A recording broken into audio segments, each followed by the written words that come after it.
In order to make these really effective sails, you're going to need some rice paper. So just start by taking one piece, and then I like to trim mine down into an oval shape first. You don't have to do this if you don't want to. You could either trim yours once we have added the colour, or you can cut it into a completely different shape. Just be creative. You now want to place your oval piece of rice paper directly onto some baking paper, and then simply brush over some cooled down boiled water.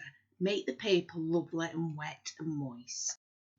Now, taking a food colour of your choice, I've simply added mine to the side of this bowl of water. I need the water to make it a little bit lighter in some points, but you're basically creating a watercolour here. Don't worry about adding too much to the actual rice paper. Just be gentle with it, as long as you don't break it, because we will be drying this out afterwards. So I'm using a lot of this beautiful dark royal blue, and then I add the brush directly to the water that I've got in my tub, like you can see just here, pushing it out, and it gives you a much lighter blue, just so you've got little bits of different colours in there. Simply cover all of the oval with this technique, leaving a few gaps for when we add that absolutely gorgeous gold. So for that lovely gold colour, I'm using the Regency Gold Completely Edible Luster Dust by Faye Carl. So here I have a syringe which has a small amount of alcohol in there, clear alcohol. You can also use water if you choose to, but water will take a lot longer to dry. A very small pot just to store it in, and I simply add the powder directly to the pot. That can be a little bit messy, so I do get this everywhere in this footage. And then a small amount of that alcohol and give it a good shake. It's as simple and as easy as that, but it has a beautiful sparkly gold effect. And this is one of the best powders and luster dusts I have ever used in order to create that effect. So it's highly recommended. This is where you want to now cover all of those gaps, get around all of the edges, and add that beautiful gold paint that we have just made.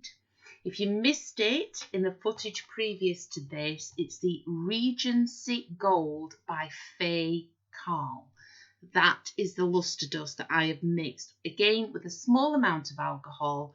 You can mix it with lemon extract or water, and then you just apply it directly to your rice paper. Now, to get that shape I'm after, I start by actually folding my baking paper just at the end. Remember, this rice paper is really, really wet because it's soaked up all of the water and then all of the food colourings that we've added on afterwards. However, this particular method I found really useful because the baking paper actually shapes it for you. It holds the shape as long as you fold it, as you can see I am doing here on either side. But choose one of the ends of your sail to be at the base of the cake, because that's where you'll really pinch it all together and it will hold in place. We are then going to dry this. I'm going to speed up the drying process. You can let it dry naturally if you want to before we add the support. Now, when we add the support, the wafer paper still needs to be slightly pliable, but not too pliable, and it can't be completely set.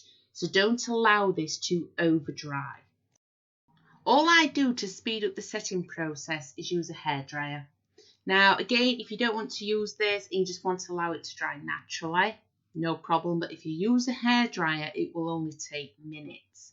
I start by going over the top, and then to help prise it away from that baking paper easier, I simply make sure the hairdryer goes underneath, and as it dries, the actual rice paper will start to come away naturally. Do this until the baking paper is easy to remove and it holds its shape, but it's not brittle. I'm using a straw to support mine. So first of all, I place it at the back of the sugar sail just to decide where it's going to actually go.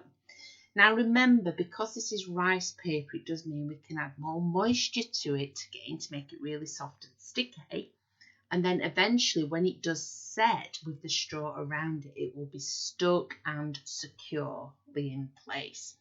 This sometimes can be a little fiddly, but it's as easy as that. And again, if you need to, just use the hairdryer to speed up the setting process, or again, you can just let it set naturally. And it really is as simple and as easy as that. Now, for the purpose of this tutorial, I just placed mine directly into a cake dummy.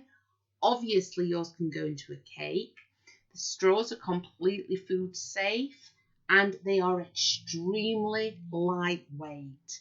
Just be creative. You can even make these for the sides of your cake. Just don't add the straw. Have fun. I do hope I've helped you again today, guys. And I'll be back soon with more new, completely free content.